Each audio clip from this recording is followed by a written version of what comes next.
Би мэддэг гэхэд үндсэн хуулийн цэцгийг их судлын хуралдаан тайлбарлах хэмжээний хүн биш. Тийм учраас та бид хоёр бол энэ асуудлаар ярих цагийн гарц болно. Би бас мэдэмхий тэгж хамаагүй юм ярмааргүй байна. Хоёрт бол бас мэддэг гэхэд их хурлын чуулган тэр хууль хяналтын байгууллагын тэр нарийн ширийн мэдээллийн талаар мэдээлэлгүй ээж юм бас илүү долоо юм ярмааргүй байна. За хоёрт бол ингэж иргэдэд хамаагүй бас төөрөгдөл учруулсан мэдээлэл ярмааргүй байна. Их хурлын тогтоол дээр хэлэлцээр хийнэ гэж. Хэлэлцээр гэдэг бол negotiation хийн.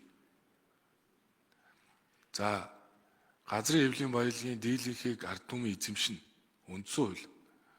Үндэсний баялагын сангийн хууль тэр 34% түүнийг бүтээгдэхүүн баах амнаатаар орлуулах эсэх асуудлыг хагцгүй их хурл шийдвэрлэнэ.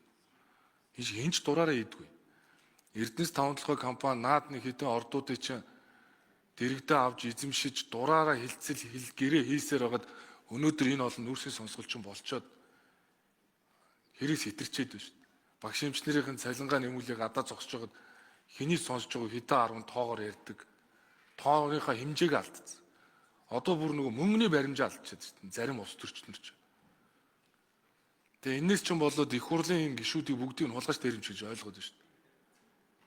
Тэгээ нэг юм хоёр талд гарч ингэж жүжиглэж байгаа одоо хэдүүлээ болох хэрэгтэй шүү дээ. Наад их хурлын тогтоолд чи хэлцээр хийн гэж байгаа. Гэрээ хийн гэж байхгүй. Эний чи их хурлын тогтоолоор оруулахгүй бол угаасаа наадах чи Эрдэнэс 5 компани их хурлгүй засагтаа засахгүй өөртөө шийдвэрлээд явна. Тэгээ хэдэн жилийн дахиад нүүрсний сонсол дахиад энд хийгдэнэ.